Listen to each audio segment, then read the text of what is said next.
দমকলে নিয়োগ প্রক্রিয়া নিয়ে সরকার পক্ষকে কাঠগড়ায় তুললেন কংগ্রেস বিধায়ক গোপাল চন্দ্র রায়। কেন বিলম্বিত হচ্ছে নিয়োগ প্রক্রিয়া, স্পষ্টীকরণ দিক সরকার। কংগ্রেস বিধায়কের জবাবিতে মুখ্যমন্ত্রী কি জানালেন দেখুন। এক তো মাননীয় বিধায়ক রঞ্জিত বাবু যেটা বলেছেন, এখন দেখা যাচ্ছে এটা একটা ক্যালকুলেশন আপনি করেছেন। তাহলে তো বসতে হবে, আধিকারিকদের নিয়েও বসতে হবে যে আপনি যেটা বলছেন এটা ঠিক আছে কিনা। 8 কিলোমিটারের ভিতরে হলে কোনো অসুবিধা নেই, কিন্তু 8 কিলোমিটারের বাইরে হলে অসুবিধা।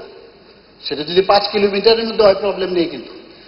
আর আপনি যেটা বললেন আরো অনেক বিষয় আছে, যেমন আগরতলার মধ্যে এখানে এত ঘনত্ব, এখানকার যে বিষয়, এখানে কিন্তু আরো যদি 5টা আপনি ফায়ার ব্রিগেড করেন তারপরেও শেষ হবে না। তো এগুলোর গাইডলাইন থাকে, তাহলে আধিকারিকদের নিয়ে আপনার যে তথ্যগুলো দিয়েছেন গিয়ে আমরা বসতে পারি।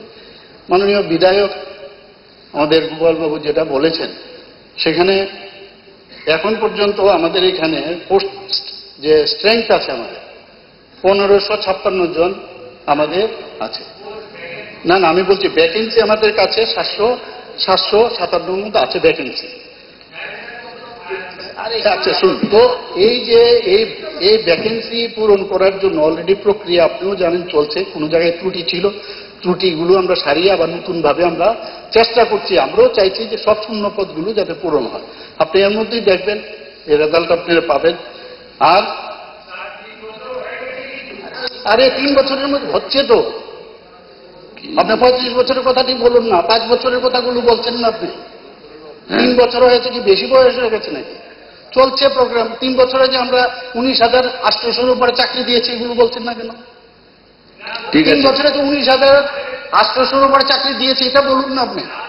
স্বরাজের চরকা সুতো, স্বদেশী আনান্দান, কুটির শিল্পের জয়যাত্রা, গাই বাংলার গান। বাংলা আমার তৃষ্ণার জল, তৃপ্ত শেষ চুমুক। আমি একবার দেখি, বারবার দেখি, দেখি বাংলার মুখ। প্রিন্স দ্বারকানাথ ঠাকুর বাঙালির ব্যবসায় বাংলাকে শ্রীময় করতে চেয়েছিলেন, ঠিক সাহা টেক্সটাইল ও আমার ব্রতও তাই। সাহা টেক্সটাইল 51/2 হিন্দুস্তান পার্ক আমার বাড়ি, হরিতলা বারাসাত, কাঁচরাপাড়া মণি এবং অনলাইন স্টোর বুনন এখন আগরতলায় কর্নেল চৌক। নমস্কার।